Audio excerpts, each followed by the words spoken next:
गौतम बुद्ध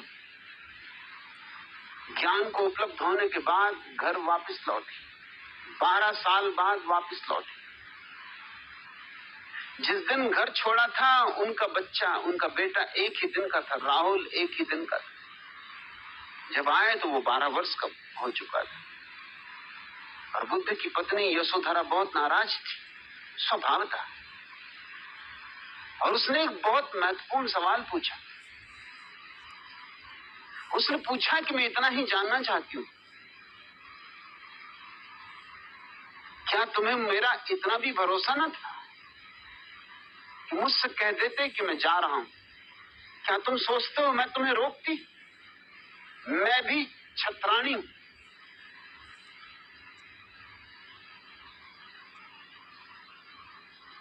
अगर हम युद्ध के मैदान पर तिलक और टीका लगा के तुम्हें भेज सकते तो सत्य की खोज पर नहीं भेज सकते। तुमने मेरा अपमान किया, बुरा अपमान किया, जाके किया अपमान, ऐसा नहीं। तुमने पूछा क्यों नहीं? तुम कह तो देते कि मैं जा रहा हूं, एक मौका तो मुझे देते, देख तो लेते कि मैं रोती हूं, चिल्लाती हूं, रुकावट डालती हूं। कहते हैं बुद्ध से बहुत लोगों ने बहुत तरह के प्रश्न पूछे होंगे, मगर जिंदगी में एक मौका था जब वो चुप रह गए, जवाब न दे पाए। और यशोधरा ने एक के बाद एक तीर चलाए। और यशोधरा ने कहा कि मैं तुमसे दूसरी ये बात पूछती हूँ कि जो तुमने जंगल में जाके पाया, क्या तुम छाती पे हाथ रख के कह सकते हो कि वह यही नहीं मिल सकता? ये भी बुद्ध कैसे कहें कि यही नहीं मिल सकता था, क्योंकि सत्य तो सभी जगह है। जंगल में मिल सकता है तो बाजार में मिल सकता है।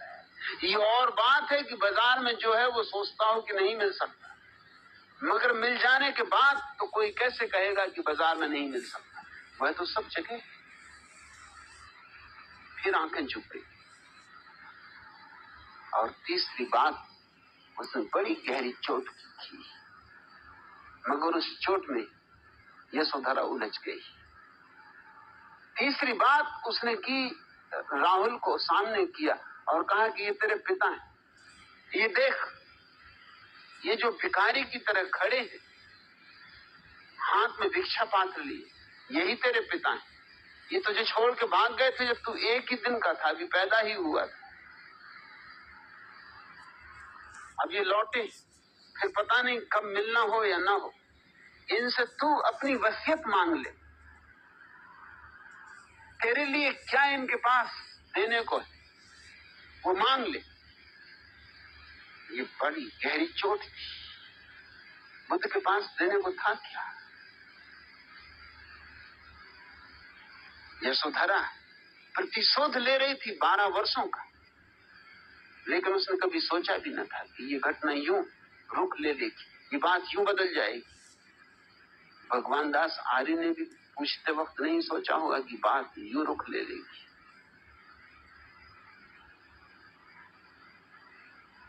बुद्ध ने तत्क्षण अपना भिक्षा पात्र राहुल को दे दिया और कहा कि बेटे, मेरे पास कुछ और देने को नहीं, लेकिन जो मैंने पाया है वो तुझे दूंगा, तू संन्यास्त हो जा।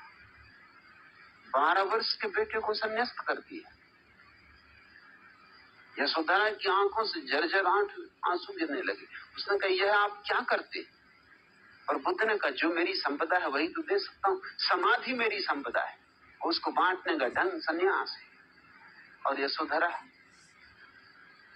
जो बीत गई बात उसे विसार आया ही इसलिए कि तुझे भी ले जाऊं। अब राहुल तो गया, तू भी चल। जिस संपदा का मैं मालिक हुआ हूं उसकी तू भी मालिक हो जा। और सच में ही यशोधरा ने सिद्ध किया कि वो छत्राणी थी। तत्क्षण पैरों पर झुक गई और उसने कहा, मुझे दीक्षा दे। और दीक्षा लेकर भिक्षुओं में, सन्यासियों में यूं खो गई कि फिर उसका कोई उल्लेख नहीं आता, उल्लेख ही नहीं आता। कभी उसने सन्यासियों में इस तरह की अस्मिता प्रकट नहीं की कि मैं बुद्ध की पत्नी हूं,